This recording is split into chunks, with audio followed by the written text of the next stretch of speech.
So in this Q&A, I've got a question from Rare Cockney Governor, a name I've noticed pop up in the notifications a lot over time. So his question is, Caan, I think that is, Caan, can I ask you this please? How many trades do you do in one horse race? Is it just the one or many like scalping? Cheers Gov for the video. I then actually answered that question on YouTube because I've seen it pop up straight away. And there was a further sort of explanation of this question from your man there, which was, what I mean, Caan, do you only complete one trade per race, or do you complete several trades on the one race? So in other words, do you carry on trading after you've made a profit on one single trade? So if you made £10 on a trade, do you carry on doing several trades to increase your £10 profit?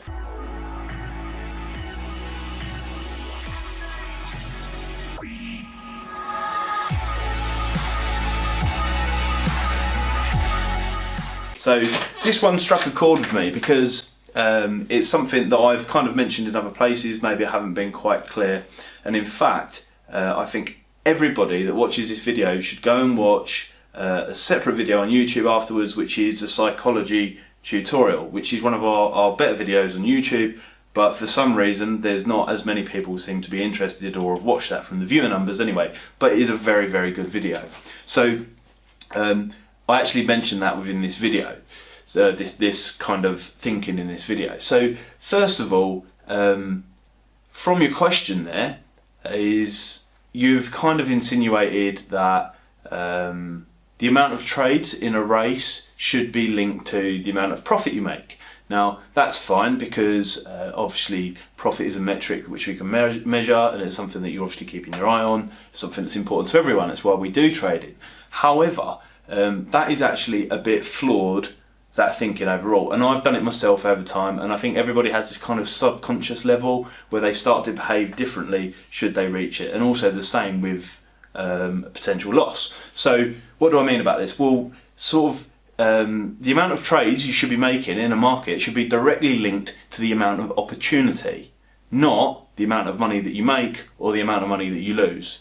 It should be linked directly to the amount of opportunity within that market. So as I said in the psychology tutorial, it's something that I had to torment with over time. Once I got, I think it was about 10-15 quid a market, once I started doing that regularly, I would find I would stop, as your suggestion in your question there, move on to the next race and leave it. But that, when you think about it, is actually a mistake, because in the market where there's more opportunity and you're getting it right, surely you should squeeze that for every bean you possibly can. Now that doesn't mean that there is unlimited potential within that market. All I'm saying is, if you've got the read on the market right, and you made 10-15 quid, and there's still 3 minutes left, and what you're understanding and what you're seeing is still happening, why are you not still exploiting it? So, and adversely, there's sometimes you come across races where you don't place any trades, and they are rare that you won't place any, but there's some where it makes much more sense to sit back, sit on your hands, watch what's happening and do nothing. As I've said many times before, it's not just what you do, it's what you don't do. So the answer to all of this question, in terms of how many trades you should be placing in any one horse race, is how much opportunity is there?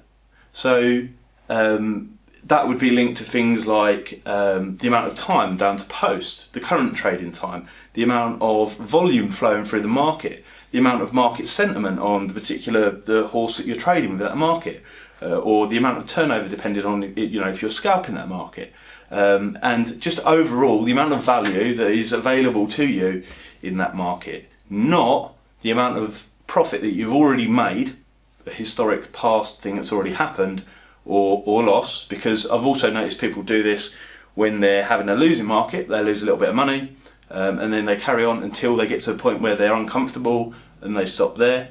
Obviously, I'm not encouraging anyone to throw their money away and carry on throwing the money away. If you're getting it wrong, you should be slowing down and working out what's going on. But these psychological boundaries, as I said, mentioned in the previous video, these psychological boundaries are actually no use to anybody whatsoever. So don't limit yourself when you're winning. For God's sake, don't limit yourself when you're winning.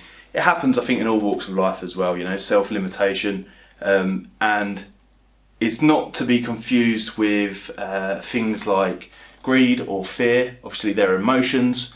the worst thing that can happen to you in a trading environment is to get emotional.